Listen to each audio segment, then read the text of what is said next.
Kin Live, magazine proche de Kinois. Kin Live, la vie à Kin.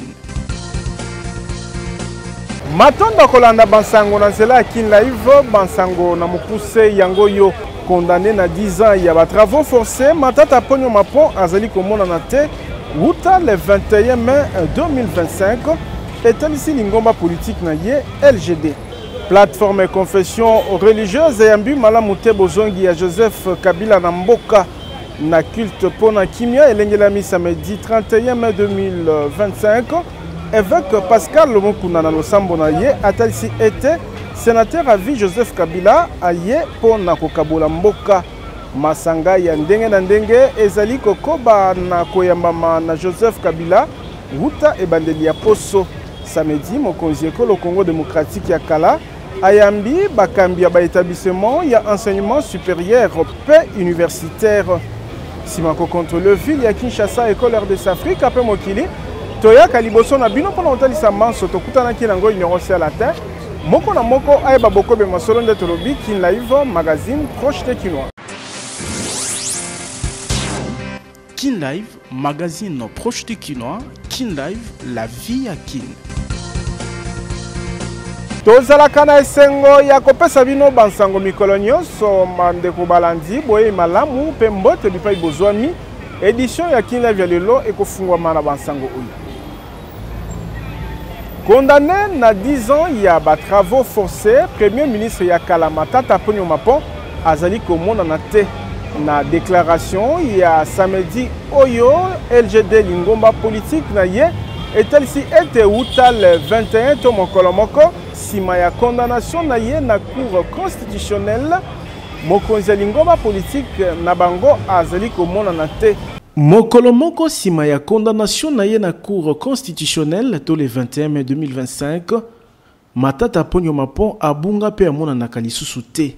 Alerte ezali ya parti leadership pour le développement na ba allié na ye oyo ba telemeli na mongongo makasi likambo oyo na bobangi na oyo koki kokomela président ya parti LGD na ba allié na ye batalisi ete soki likambo ekomi na oyo etali sécurité ya premier ministre ya kala Matata Ponyo gouvernement nde akozala responsable kaka na communiqué signé samedi 31 mai 2025 LGD et telemeli persécution ya ba membre ya famille biologique ya leader na bango ndakisa mwana na ye ya mwasi wazalaki ko bembuka na États-Unis PDGM ekangaki passeport na ye vendredi 30 mai 2025 talatina lingomba politique oyo esengi bozongi sans condition ya passeport na mokolo na yango na ngambo mosusu LGD pe ba allié na ye etalisi ete bazali pene ya kokota likanisi nyonso ya bakongolais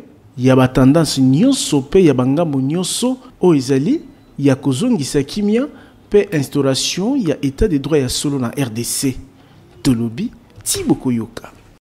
Masanga ya ndenge na ndenge ezali kokoba koyambama na mokonzi ya mboka ya kala Joseph Kabila Kabange wuta ebandeli ya poso samedi 31 mai 2025 asili koyamba bakambi ya établissement ya enseignement supérieur pe universitaire kasi vendredi ayanganaki na Corneille Nanga pe ayambaki ba confession religieuse na ba chef coutumier oyo batalisi ete basololi likambo ya kimia.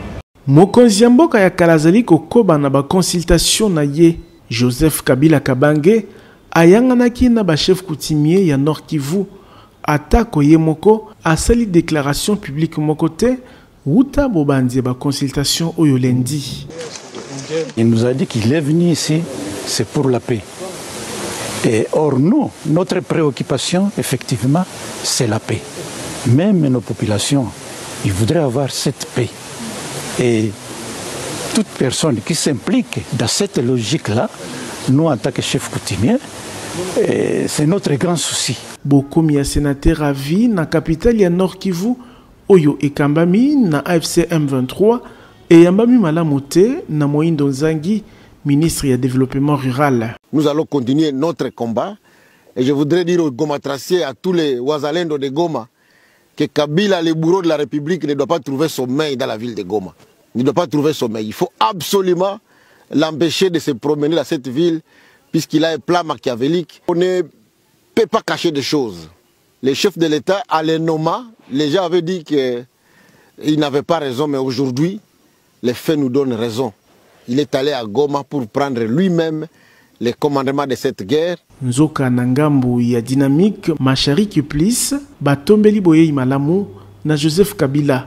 Le retour de l'ancien chef de l'État, Joseph Kabila Kabange, sur cette terre endeuillée, est perçu comme un acte symbolique de réconfort, mais également comme un signal politique fort en faveur d'un sursaut national pour la restauration de la paix, de la sécurité et de la cohésion sociale.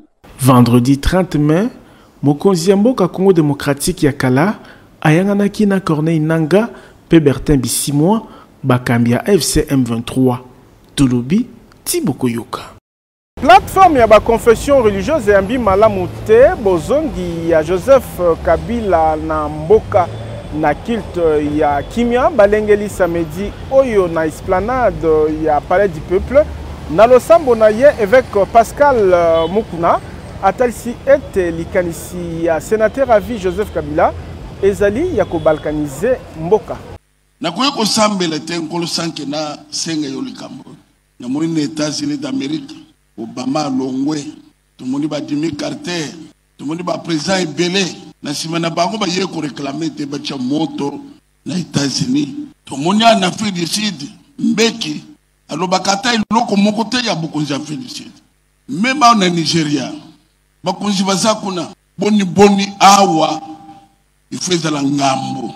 Oso longwe ozako so ba décision na munoko na yo ya kusala. Présence ya mukonzo ya kale na Goma tozomo na zile ko kenanzile ya ko balkanize mboka. Nkolo sikoyi yo contrôle ka milimu ya bata. Pourquoi pas oteye na Kimia. Tande loboko Congo ezaba congolais. Mukolo ya lelo mwasi ya Pilato na kate oturumante butu mobimba jusqu'à ce que na tongo mobala ya sokoli maboko alobi makambo moto na kotrete tozo sala lusambu oy baonyoso basangani na Goma partout na makarisi mabe bimela bango na ndoto na sapongi na bango nyonga bango le tongo ezotana bamona kaka muto azokima ye moko uzana makoki wana sala yango na kombo na Yesu. Poursuite judiciaire contre Constant Mutamba, procureur général près ya cour ya cassation Firmin Vonde Mambu a singili sous Assemblée nationale Nzela pour na poursuivre ministre d'État ya justice pour na likambo etali outrage na ba magistrat. Ezali rigueur ya musala, règlement des comptes to acharnement contre ministre ya Elenge Constant Mutamba. Baimboka bakamwaki koyoka lisusu annonce l'Assemblée nationale ya réquisitoire ya mibale ya procureur général ya cour ya cassation contre ministre d'État ya justice mokolomoko sima suku ya se ya bakeli mibeko kopesa nzela na cour ya cassation ya kolandela ye. Votre bureau vous informe que le procureur général près la cour de cassation vient de saisir une fois de plus l'Assemblée nationale sur un réquisitoire au fin d'obtenir l'autorisation d'instruction contre le ministre d'État, ministre de la Justice et garde des Sceaux. Yambala Oyo, Constant Mutamba Tungunga a fundami pour un outrage yaba corps constitué à justice. En date du 26 mai 2025, devant le bâtiment du ministère de la Justice et garde des Sceaux, le ministre Constant Mutamba a déclaré: ils veulent m'arrêter. Mais avant de m'arrêter, ils vont arrêter le peuple congolais. J'attends le rapport d'enquête que j'ai demandé à la CNRF, à l'IGF, à la Cour des comptes, à l'ANER, sur la corruption dans les dossiers qu'ils ont gérés, sur l'acquisition de leur maison ici à Bruxelles. Nous allons dénoncer tous leurs enfants qui sont dans la magistrature. La magistrature est devenue leur maison. Les concours qu'ils avaient organisés étaient un leurre. Nous avons le nom, ils ont cherché la guerre, ils l'auront, ils vont la vivre, rester debout, la révolution judiciaire commence. Certaines personnes tribalistes se sont retrouvées dans leur salon pour me déstabiliser, pour déstabiliser le président. Je ne les permets pas. Actuellement, je prends les mesures contre le procureur général près la Cour de cassation. Dites-leur, hier j'avais senti l'odeur du détournement. Aujourd'hui, je vois les détournements.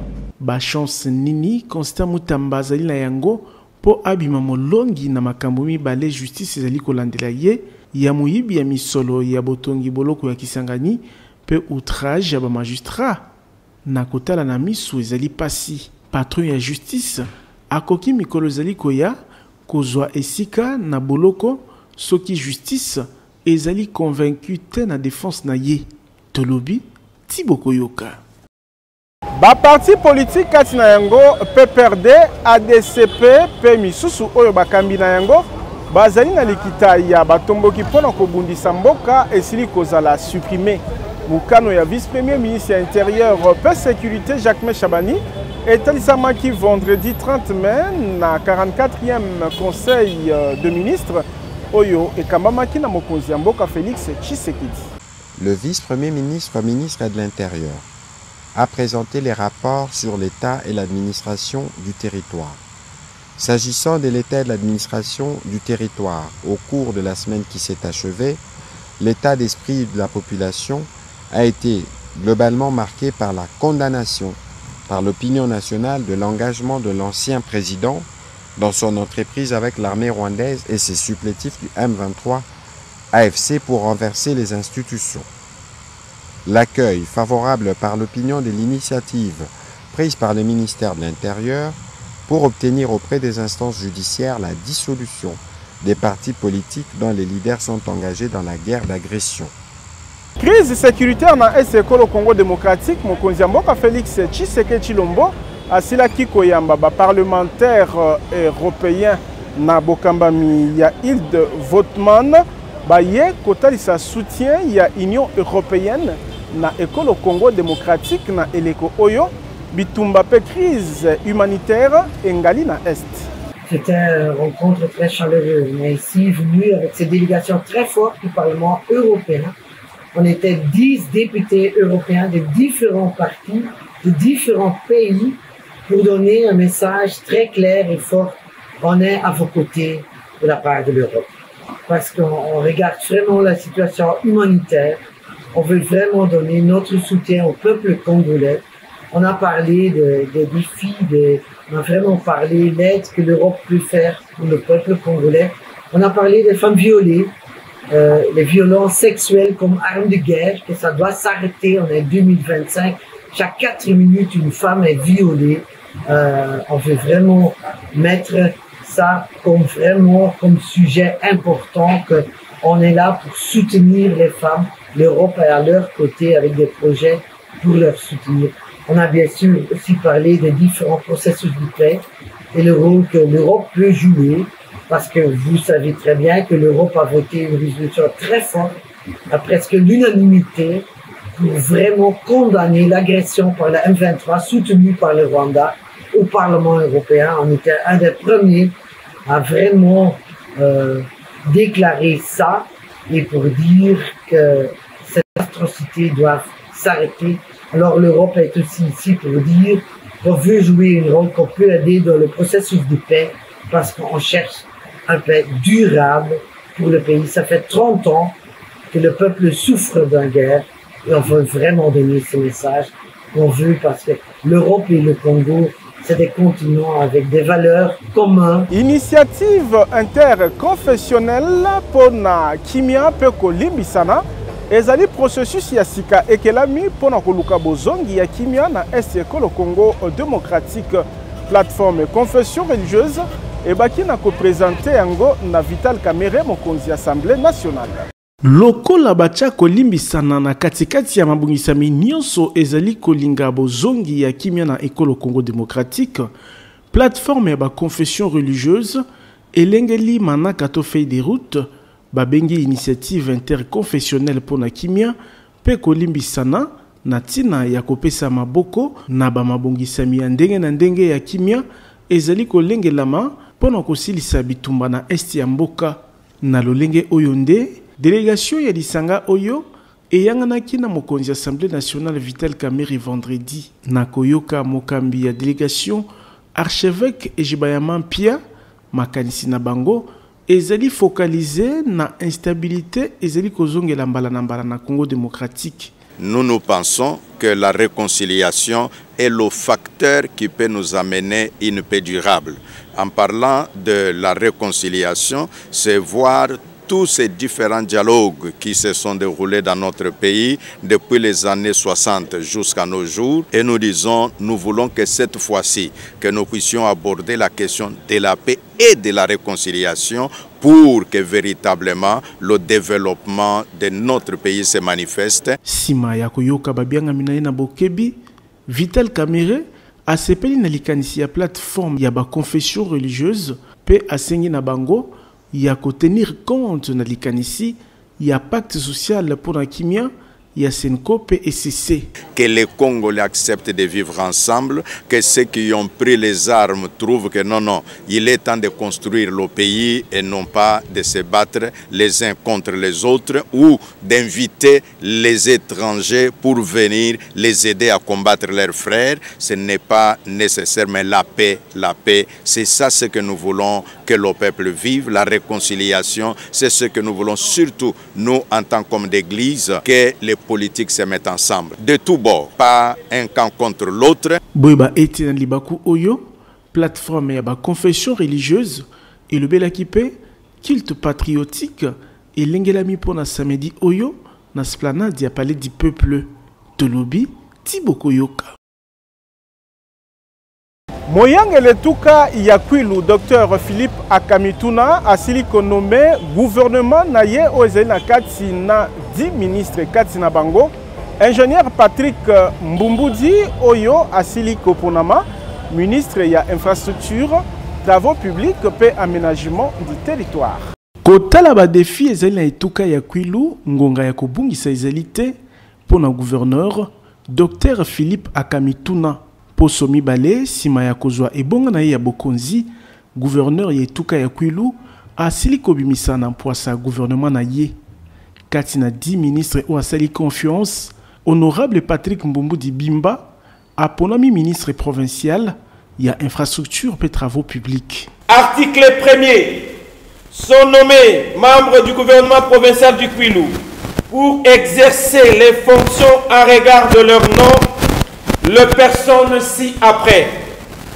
Ministre provincial en charge des infrastructures, travaux publics, aménagement du territoire, Monsieur Mbumboudi Bimba Patrick. Détenteur et diplôme et licence na bâtiment et travaux publics, ministre provincial ya Sika Patrick Mbumboudi Bimba, Oyo Azu Mukumba ya infrastructure, travaux publics, aménagement du territoire, Azako incarné, génération Yassika et décideur technique, Namosala ya Kotonga Mboka, Yambo Akota na exécutif provincial, Aponamaki député provincial na territoire ya Bulungu, ingénieur Patrick Mbumboudi, Atongi carrière na ye na Mabanga, Okati ya ba entreprise lokola, Eco Esperel, Jetraco Sarel, P groupe Kin Construction, Wapi akamba ba projet minene lokola botongi ya ba école, ba l'hôpitalo, ba forage ya mai, ba immeuble, ba pont na mokuse ba réalisation ya impact social ya makasi na ba différentes provinces école au Congo démocratique. Wapi azala na ba fonction ya responsabilité lokola superviseur provincial, chef de chantier, contrôleur oyo alandelaka na bokebi botosi ya ba normes techniques pe ba engagement kolandisama na contrat boponamina ye na eleko Etuka Yakwilu ezali na ba défi ya makasi etali modernisation pe développement ya ba infrastructure. Ministre Patrick Mbumboudi azali na mukumba ya makasi ya ko réhabiliter to ko bongisa ko moderniser pe ko fungola ba infrastructure na province katina yango banzela ba bâtiment administratif pe bongo na bongo. Kota la profil na ye, gouverneur Philippe Akamituna aponi mutu o asengeli na esika esengeli. Tolobi Tiboko Yoka. Koka mwa braquage salami na université ya Kinshasa en pleine journée. Batomboki basiliko boto la misolo ya bakambiste na koyoka Prince Epenge, membre ya lingomba politique Lamuka. ebongi Mbula Matadi ayeba na kopesa minduki na population soki azali na makoki ya kobatela.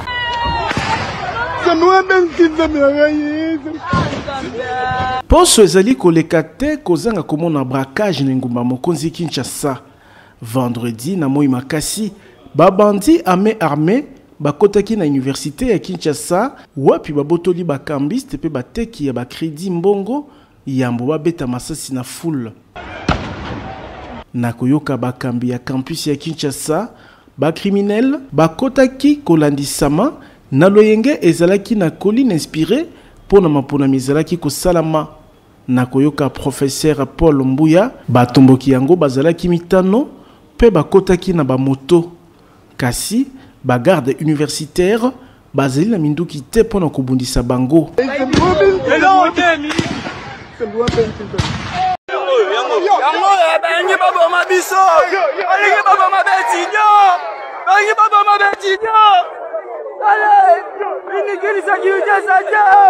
Nangambu na ye molobeli ya Lamuka, Prince Penge asengi Mbula Matadi apesa minduki na population soki azali na makoki te ya kobatela ye. Braquage et comme phénomène o ezali ko inquiéter bakino makasi. Bakonzi basengeli kotelemisa yango po ezali kotalisa ete insécurité ezali makasi na capitale. Tolobi Thibaut Koyoka. Babalon ebele ya basokoto ya basoldat esili kozala lisusu saisi na ba service ya l'État na commune ya Lumete. Bourgmestre Nathalie Alamba aibi na kopesa bango longonia pe atalisi ete justice akoyeba na kolandela likambo oyo po bitumbu epesama. On na sima na sanza oyo elekaki akangaki un lot important ya ba tenue militaire na 9e rue. Lelo lokola ba service na bisa sécurité pe bazola la te bazo continuer ba poursuite wana lelo toye kokoya lisusu na dépôt mususu oya wande eza somo eza ebele car lolenge tokanga kuna ba sorte union surtout yango bakonzi ya mboka na pesi na merci na service ya sécurité na biso pona musala bazo sala et puis nzambe azokamba bango pona eza pasi ndenge o bakuteli yango ozomona ba balo eza ebele mais bazui wana ba dissimuler yango mais lokola bazokamba mana nzambe bake kokundola ngo kuna ezali ebele makasi. Nzambe asunga biso abatela et puis apesa bango makasi ya kosala musala kitoko bazo continuer kosala yango parce que héritage toza nango kaka Congo oyo. Tokoki kolinga jamais banguna baya bazwa baya kobotola biso mbuko. Lokola eza héritage na biso yango nzambe azotambola na bango na kati ya fula ndenge wana. Dépôt munene mais bake komona quand même makamwana alors ba poursuite ezali ko continuer. Merci beaucoup. Maman ezangate musala chaîne eza mulai mbano na bango ezali lokola déjà ba service ya sécurité ezali des MEP ezali auditorat ezali bakoyeba nini bakosala. Bango baza ko se retrouver bakangi bango na ba indice militaire. Baza bato bakendo sambisama na auditorat militaire. Merci beaucoup. Boma kolo lopango na $1500 ya pamba kasi okofuta be $500 mususu kolanda muke soki pe olingi okoma patron ba bus ya sika 00 km na ba moto ezopesama na nyongo na président Ziko Mukanga. Bolingo ya Congo pe ya bakongolais nde ezali ko caractériser baction sociale pe philanthropique ya président Ziko Mukanga Makila Lumumba o alingi ko mona lisusu locataire pe mobola te na Kinshasa. Koko makolo lopango ezali lisusu lixité pour président Ziko Mukanga a soldé lopango ya 20/20 na $1500 oyo kuto kofuta $500 ya pamba mususu ekolanda moke tala ba kinois pe ba congolais o batimba na ba quartier Mukanga 1 na commune Ntele pe quartier Mukanga de na Menkao na commune ya Maluku pona kopona lopango na ye grâce ya opération Koma Kolo Lopango awa kotonga ndako ezali na facilité pour nyonso eza sur place ba dépôt ya ciment ba dépôt ya mabaya ya ba barre de fer ya ba tol pe ba forage pona kozwa mai ezala ba groupe électrogène ya mbiji pona kosunga misala na bino etambola na lombangu nil par ailleurs na quartier Mukanga de paysage ezali awa lokola kaka na Ottawa na Canada mopepe kitoko. Mokonzi ya bawewa nyonso ya RDC amemeli bino opération comme patron. Babus Mercedes Force ya sika 00 km ezali kopesama na $30,000 ya pamba kasi okofuta be $10,000 mususu kolanda moke moke. Moto ya 2 pneus na $1,300, avance $400. Moto ya 3 pneus na $4,500 ya pamba, avance $2,000 aux 8 moto na yo, mususu kofuta moke moke. Bongo pona ko améliorer social ya population, Ziko Mukanga Makila Lumumba asali 300 hectares ya bilanga pe ebele ya maziba ya mbisi pona ko lesa peuple congolais poisson Ziko Mukanga na moins cher. Olingi o bénéficier na ba avantage nyonso oyo président ya ANIPTNC apesibino. Adresse ezali moko numéro 42 ya avenue Victoire na deuxième niveau ya galerie infra quartier Kauka na commune ya Kalamu. Tolobi Tiboko Yoka. Ultimatum ebi na kopesama na bayebanso mituka na bango ezali liboso ya ba poste ya police. Mukano ezali ya mokonzi ya police na ngumba mokonzi Kinshasa commissaire divisionnaire Israël Kantou oyo atalisi ete ezali pona ba mesure sécuritaire nantina na yango mikolo zomi na mitano te 15 jours epesameli bango oyo akoto sate mutuka na ye ekokumbama na fourrière. Kin Live, magazine proche du Kinois. Kin Live, la vie à Kin. Kotanga na mikili ya poto ekomi facile pour na bilenge ekolo Congo démocratique na bokasi agence de voyage Tour du Monde Service oyo ezali ko faciliter visa d'études pe inscription. Je suis dans l'une des universités catholiques d'ailleurs. Kotanga université na poto ezala na ba institut technique ekomi pete pona bana ya Kinshasa pe ya RDC. Pambate mokonzi agence de voyage Tour du Monde Service azalaki na ba différents pays ya Europe ndakisa France, Belgique, Italie, Suisse pe misusu pona ko signer ba protocole d'entente na ba différentes universités ya bamboka o ya Europe pe ba institut technique natina ko faciliter bilenge ezala ba ya école secondaire. Olingi okende kotanga na poto sans risque ya ko se faire escroquer. Adresse ezali moko agence de voyage Tour du Monde Service po awa okosala choix université yo moko pe agence eko faciliter yo na ba démarche pour na inscription pe obtention ya visa d'études.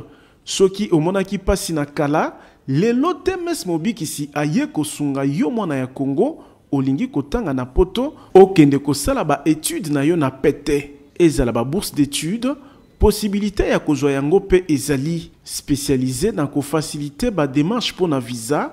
Temes ezali kokoba kufungola champ bino ba yebolingi kokende États-Unis, Canada pour na ba raison ya tourisme pe misusu. L'agence la plus crédible Temes ezali kokoba na mosala ya kosunga ba congolais. Tozali na numéro 5151 ya balabala Kasavubu, quartier Matonge 1 na commune ya Kalamu. Temes mobiki sipo na ba démarche ya voyage na Kinshasa. Tolobi Tiboko Yoka. Bokono ya misuna mino komi kozolobiko na bokasi ya fondation Oila na zela clinique ophtalmologique pe dentaire super optique ezwami na Rompengaba esika bazwaka transport ya Zando.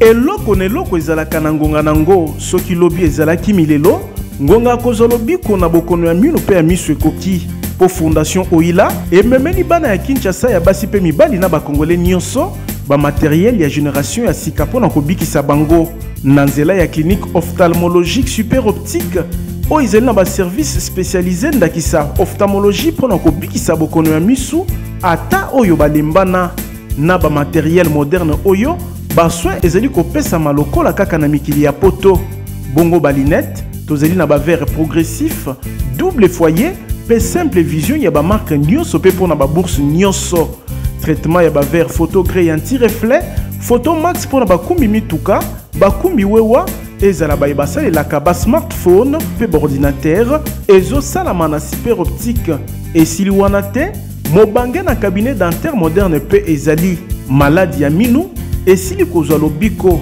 na ba équipement ndakisa fauteuil moderne oyo ovandi neti omati na cheval pasi bosana lobiko ezali koya chirurgie dentaire ya ba sorte nyonso ezali kosalama minu ekatana osekaka lisusu te awa mino ezali kozonga mobimba pamba te baprothèse ya baforme nyonso ezali kosalama soki mino ekoma sali te super optique ezali kosukola mpe blanchisserie dentaire ezali mino ezonga kongala lokola mapata radiologie dentaire mpe ezali nyonso na prix ya bana mboka adresse tozali na rond-point Ngaba en face ya station Kobile esika bazwaka transport ya Zando maladi na yo ezwi lobiko tolobi Tibokoyoka. Kin Live, magazine proche du Kinois. Kin Live, la vie à Kin. Awande Kin Live Suki, tozalaki nesengo ko présenter bino ango na kombo ya équipe technique et rédactionnelle totondi bino botondi kasitika totombela mbotama elamu na Georgino Mbumbudi oazali ko souffler na buju moko de plus na bomo inaye magazine Kin Live pengai mai papa Kadafi Mbumbudi totombelio mbotama elamu Georgino Mbumbudi totombeli pe mbotama elamu na Auréole Chia Chibangu oazali ko souffler na buju moko de plus na bomo inaye magazine Kin Live etombelio Auréole Chia Chibangu mbotama elamu botikala na kimia sima caméra ezalaki Fabrice Bengo. Kin Live, magazine proche du Kinois. Kin Live, la vie à Kin.